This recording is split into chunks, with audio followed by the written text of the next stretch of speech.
പുളിപ്പ് ചേർത്താൽ അത് വികസിക്കും. വികസിച്ചിട്ട് അത് കംപ്രസ്സായിട്ട് ആ അടപ്പിനെ തെറിപ്പിച്ചു കളഞ്ഞു. അത്രയ്ക്ക് വീര്യമാണ്. അപ്പം അതുകൊണ്ട് സാധാരണ മാവ് അടച്ച് വെക്കാറില്ല ഇല്ലേ? ഒന്നില്ലെങ്കിൽ അതിൻ്റെ പുറത്ത് ഒരു ഇച്ചിരി ലിഡ്, തുറക്കാൻ പറ്റുന്ന ലിഡോ അല്ലെങ്കിൽ അതിനകത്തൊരു സ്പേസ് ഉണ്ടാവും ഇത് പൊങ്ങാനായിട്ട്. എന്തിനു പറയുന്നു? ഈ പുളിപ്പിൻ്റെ ഒരു ആശയം എന്നെ ഇപ്പോഴും ആ സംഭവം ഓർക്കുമ്പോൾ എന്നെ ഒരു സന്ദേശം പോലെയാണത്. നിന്റെ അകത്തുള്ള പുളിപ്പ് എന്താകണം? തെറിപ്പിക്കണം. നിന്റെ അകത്തുള്ള പുളിപ്പ് ആ മാവിനെ വികസിപ്പിച്ച് തെറിപ്പിക്കണം, വീര്യമുള്ളതായിരിക്കണം. നമ്മൾ വിചാരിക്കും നമ്മൾ ഈ ഇവിടെയൊക്കെ ബാക്കിയുള്ള പള്ളിയിലൊക്കെ പോയി നടന്നാൽ മതി, ഇവിടെ എന്തിനാ ഈ രൂപതയും ഈ സീറോ മലബാറിൻ്റെയൊക്കെ ആവശ്യം എന്താ? ഇത് എല്ലായിടത്തും മറുനാടൻ മലയാളികളുടെ ഒരു സാധാരണ പറച്ചിലാണ്. നിങ്ങളങ്ങനെയൊന്നും പറയില്ലെന്നറിയാം. അപ്പം ഞാൻ എന്നോടിങ്ങനെ ചോദിക്കും, കാര്യമായിട്ട് ചോദിക്കും, എന്തിനാണ് ബ്രദർ ഇപ്പം ഈ സീറോ മലബാറൊക്കെ ഇവിടെ കൊണ്ടുവരേണ്ട വല്ല ആവശ്യമുണ്ട്? ഞങ്ങളിവിടെ സമാധാനമായിട്ട് 25 മിനിറ്റ് കൊണ്ട് കുർബാനയും കഴിഞ്ഞ് ഇവിടെ മര്യാദയ്ക്ക് പോയി, ഇവിടെ എല്ലാ സംവിധാനങ്ങളും ഉണ്ട്. എന്താ ഇതിൻ്റെയൊക്കെ ആവശ്യം? അപ്പം ഞാൻ പറഞ്ഞു, ഇതിൻ്റെ ആവശ്യം ഇതാണ്. ദൈവം നമ്മളെ ഇവിടെ കൊണ്ടുവന്നിരിക്കുന്നത് തന്നെ ഈ സുവിശേഷത്തിൻ്റെ ഒരു ചിത്രമാണ്. ഒരു ഒരു ഒരു ഒരു പുറപ്പാട് സംസ്കാരമാണ്, ഒരു കുടിയേറ്റ സംസ്കാരമാണ് ബൈബിൾ മുഴുവനും.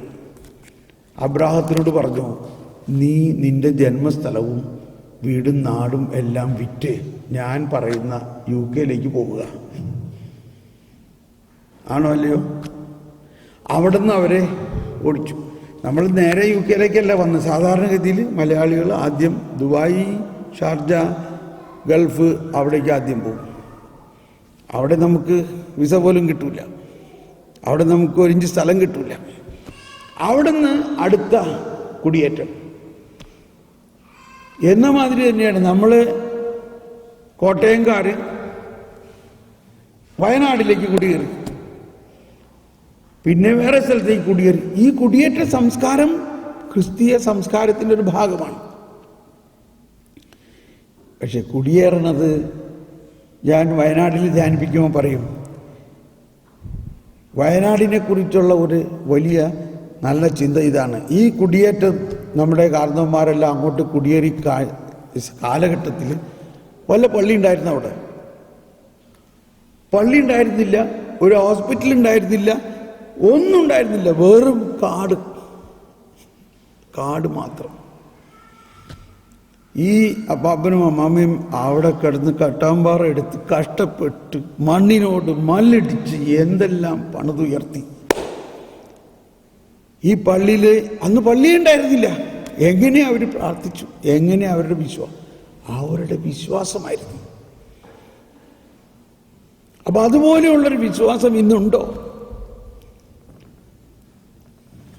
അപ്പോൾ നമ്മൾ ഓരോരുത്തരെയും ദൈവം ഈ വിശ്വാസത്തിൻ്റെ പുളിപ്പായിട്ട് ഈ നാട്ടിൽ കൊണ്ടുവന്നിരിക്കുകയാണ്. എന്തിനാണത്?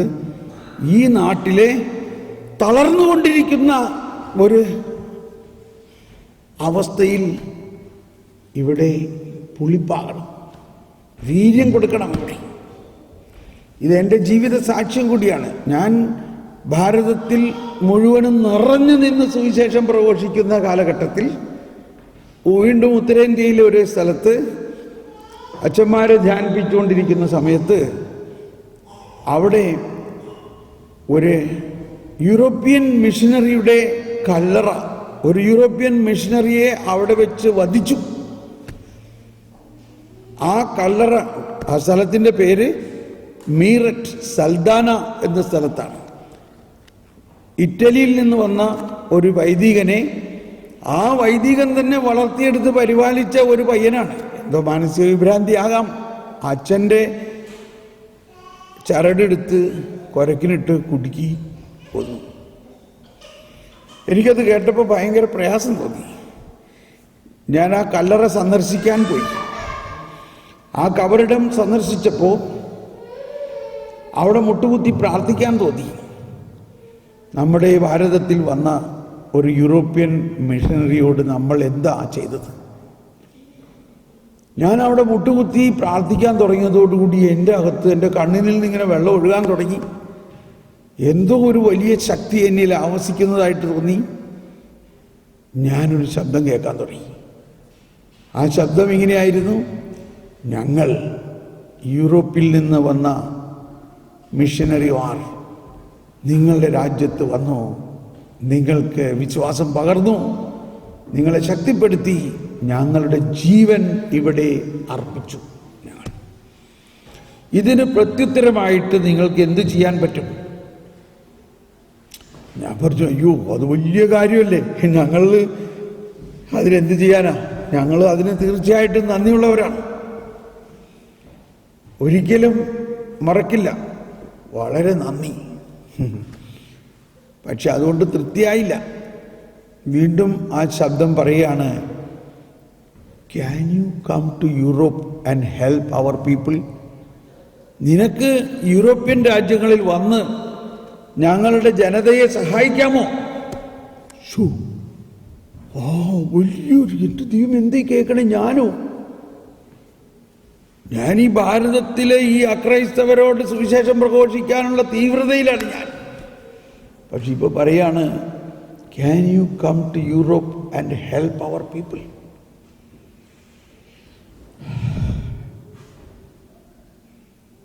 എൻ്റെ ഉള്ളിൽ ഒരു തീ കത്തുന്ന അനുഭവമായിരുന്നു. എനിക്ക് പറയാതിരിക്കാൻ പറ്റില്ല, എനിക്ക് പറയാതിരിക്കാൻ പറ്റണില്ല. ഞാൻ എൻ്റെ ഉള്ളിൽ നിന്ന് പറഞ്ഞു, യെസ് യെസ്, ഞാൻ പോകാം.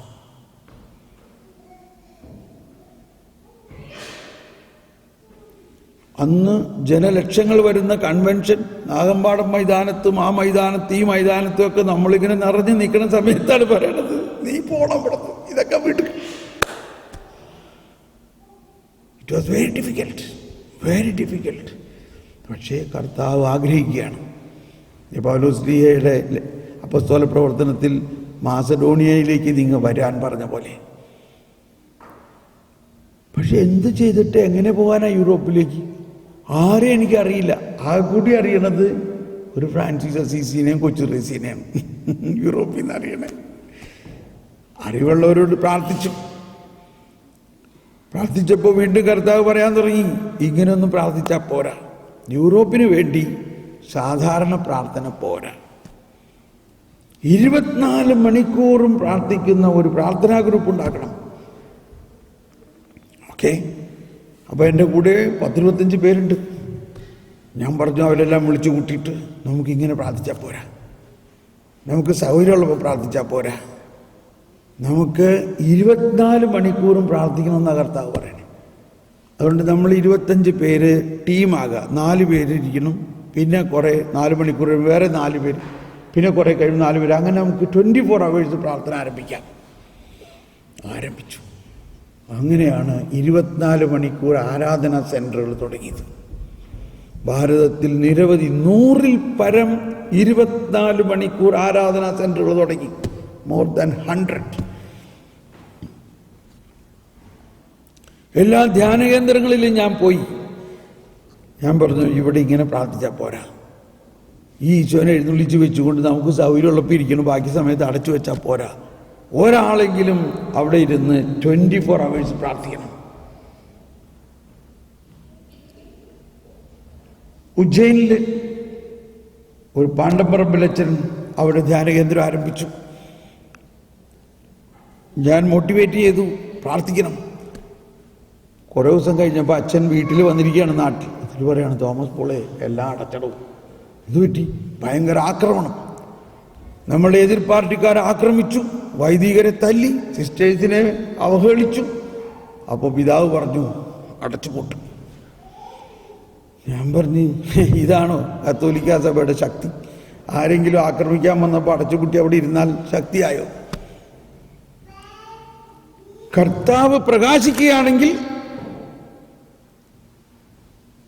ഈ സക്രാരിയിൽ അടച്ചുപൂട്ടി വയ്ക്കുന്ന കർത്താവിനെ തുറക്കൂ. ഞാൻ പറഞ്ഞു, ഞാൻ 2 പേരെ എൻ്റെ ടീമിൽ നിന്ന് ഇപ്പം തന്നെ തരാം, അച്ഛൻ അടുത്ത വണ്ടി കയറി പോകാമോ?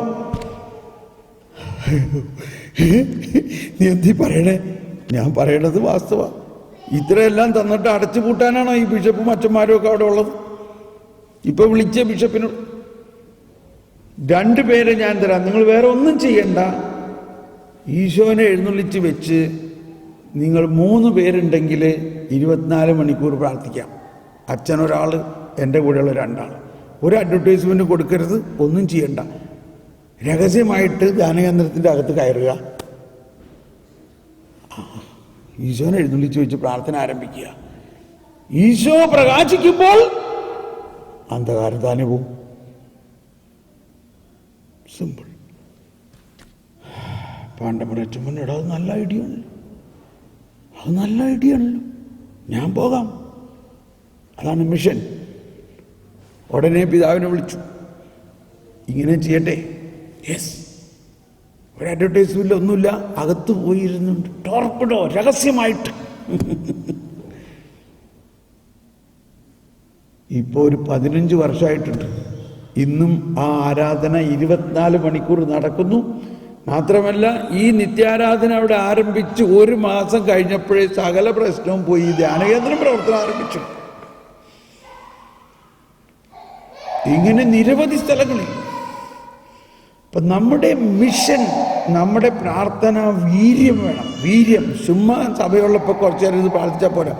നമ്മൾ പുളിപ്പാണ്, നമ്മൾ ഉപ്പാണ്, നമ്മൾ കടുകുമണിയാണ്, നമ്മൾ വെളിച്ചമാണ്. അത് ശരിക്ക് കുറച്ചു പേര്, നമ്മൾ വലിയൊരു ജനാവലി പ്രതീക്ഷിക്കണ്ട. ഈശോ വലിയൊരു ജനാവലിയോട് വചനം പ്രഘോഷിച്ചിരുന്നു. ഈ വാക്കാണ് പല സ്ഥലത്തും പറഞ്ഞത്. വലിയൊരു ജനാവലി അവനെ വചനം ശ്രമിക്കാൻ വന്നു.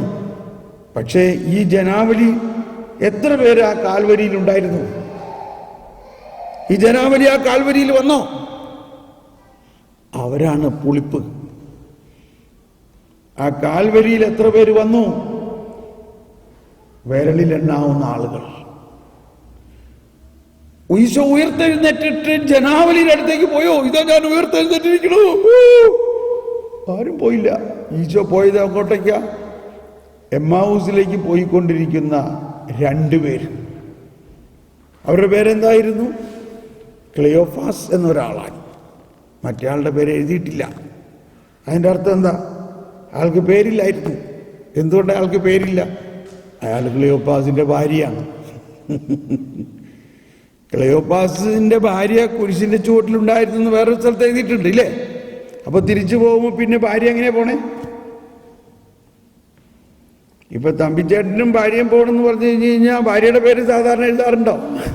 തമ്പിയുടെയും ഫാമിലിയും പോണു. ഒരു കുടുംബമാണ് അതിൽ പോയത്, ഭാര്യയും ഭർത്താവും. ഈശോ അവരോട് കൂടെ ചേർന്നു. ഒന്നും മനസ്സിലായില്ല അവർക്ക്. മനസ്സിലാകരുതെന്ന് തന്നെ വിചാരിച്ചുകൊണ്ടാണ് ഈശോ വർത്താനം പറയാൻ തുടങ്ങിയത്. എന്തുകൊണ്ടാ? ഞാൻ ഉയർത്തെഴുന്നേറ്റ കർത്താവാണെന്ന് പറഞ്ഞാൽ മനസ്സിലാവുന്നില്ല ആർക്കും. അത് മനസ്സിലാക്കിയത് അവസാനം സായാഹ്നമായപ്പോൾ അവൻ അവരോടൊപ്പം അകത്ത് കയറി. അവൻ അവരോടൊപ്പം ഭക്ഷണത്തിനിരുന്നു. അവൻ അപ്പമെടുത്തു, സ്തോത്രഗീതം ആലപിച്ചു, വിഭജിച്ചു, അവർക്ക് കൊടുത്തു. അപ്പോൾ അവരുടെ കണ്ണുകൾ തുറക്കപ്പെട്ടു. അവൾ അവനെ തിരിച്ചറിഞ്ഞു. ഇത് നമ്മുടെ കർത്താവാണല്ലോ. പക്ഷെ നോക്കിയപ്പോൾ അവനെ പിന്നെ കാണാനില്ല അവിടെ. ഒന്ന് ആലോചിച്ച് നോക്കിയാ സീൻ. അപ്പം മുറിച്ചു, അവനവിടെ ഉണ്ടായിരുന്നു. ഇവരുടെ കൂടെ രാവിലെ മുതൽ നടന്നു വന്ന ആൾ അവരോടൊപ്പം ഇരുന്ന് അപ്പം മുറിച്ചു. അപ്പോഴൊക്കെ കണ്ടു. അപ്പം ഭക്ഷിച്ചു കഴിഞ്ഞിട്ട് പിന്നെ ആളെ കാണുന്നില്ല. എന്തായാലും ഉത്തരം? ആളെവിടെ പോയി? ആളെവിടെ പോയി എന്ന് പറഞ്ഞ ആരെങ്കിലും? അപ്പം മുറിച്ചു കഴിഞ്ഞിട്ട് ആളെ അവിടെ കാണുന്നില്ല. ആളെവിടെ പോയി? ആൾ അപ്പമായി മാറി. ആളെന്തായി മാറി? അപ്പമായി മാറി അവരുടെ ഉള്ളിലേക്ക് പോയി.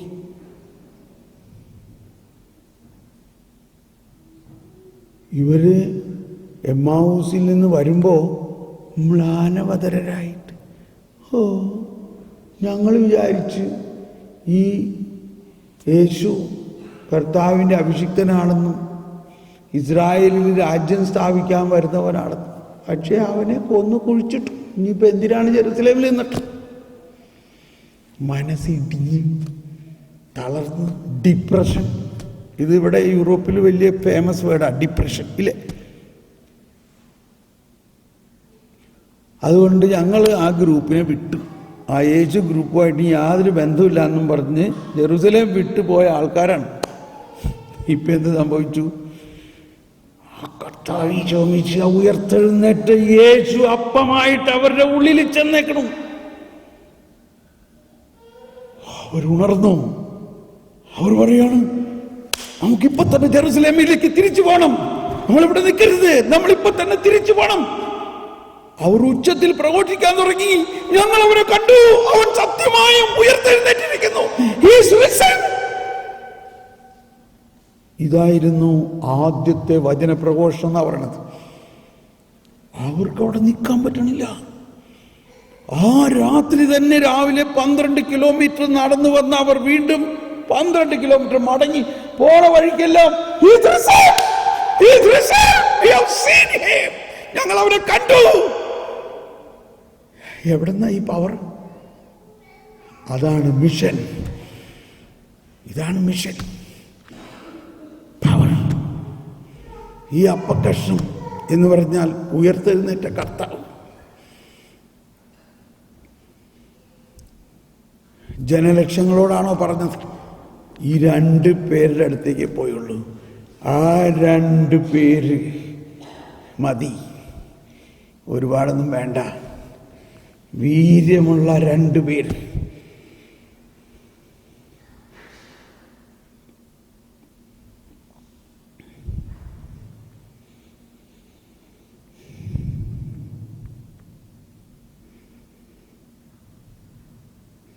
നമുക്കൊരു നിമിഷം ഒന്ന് കണ്ണടച്ച് ഒരു കരം ഹൃദയത്തിൽ ചേർത്ത് വെച്ച്, നമ്മുടെ ഉള്ളിൽ പരിശുദ്ധാത്മാവുണ്ടോ? അത് പൂർണ്ണമായിട്ട് വിശ്വസിച്ച്, ഉണ്ട് കർത്താവേ,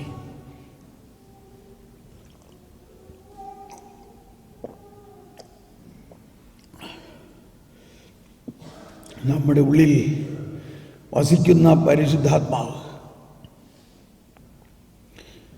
ഇങ്ങനെ പറന്നു പോണ ഒരു പറവയല്ല, ഒരു വ്യക്തിയാണ്. A person. പിതാവിനോടും പുത്രനോടും സമനായവനും പിതാവിനും പുത്രനിൽ നിന്നും ഉത്ഭവിക്കുന്നവനും പിതാവിനും പുത്രനോടുമൊപ്പം ആരാധിക്കപ്പെടുന്നവനും ജീവദാതാവുമായ ഏക പരിശുദ്ധാത്മാവിൽ ഞാൻ വിശ്വസിക്കുന്നു. ഓ പരിശുദ്ധാത്മാവേ, അങ്ങനിൽ വസിക്കുന്നു എന്ന് ഞാൻ വിശ്വസിക്കുന്നു. നമുക്കൊന്ന് എഴുന്നേറ്റ് നിൽക്കാം.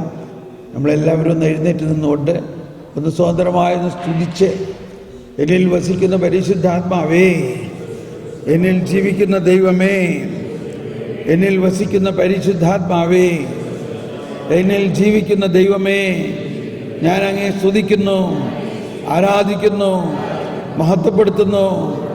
സ്വതന്ത്രമായി സ്തുതിക്കുക. ഹല്ലേലൂയ, ഹല്ലേലൂയ, ഹല്ലേലൂയ. യേശുവേ സ്തോത്രം, യേശുവേ മഹത്വം. ഹല്ലേലൂയ, ഹല്ലേലൂയ, ഹല്ലേലൂയ. യേശുവേ സ്തോത്രം, യേശുവേ മഹത്വം. ഞങ്ങളിൽ ജീവിക്കുന്ന പരിശുദ്ധാത്മാവേ, ഞങ്ങളങ്ങേ സ്തുതിക്കുന്നു, ഞങ്ങളങ്ങേ ആരാധിക്കുന്നു, ഞങ്ങളങ്ങേ മഹത്വപ്പെടുത്തുന്നു. ഓ പരിശുദ്ധാത്മാവേ, ഞങ്ങളിൽ നിറഞ്ഞു കവിഞ്ഞൊഴുകണമേ. ഞങ്ങളെ അഭിഷേകം ചെയ്യണമേ, ഞങ്ങളെ അഭിഷേകം ചെയ്യണമേ, ഞങ്ങളെ അഭിഷേകം ചെയ്യണമേ. ഒരു പുതിയ സുവിശേഷവൽക്കരണത്തിനായി ഞങ്ങളെ അഭിഷേകം ചെയ്യണമേ. പുതിയ സുവിശേഷത്തിനായി ഞങ്ങളെ അഭിഷേകം ചെയ്യണമേ. ഞങ്ങളിൽ നിറയണമേ, ഞങ്ങളിൽ കവിഞ്ഞൊഴുകണമേ. ഹല്ലേലൂയ, ഹല്ലേലൂയ, ഹല്ലേലൂയ, ഹല്ലേലൂയ. നമുക്കിരിക്കാം.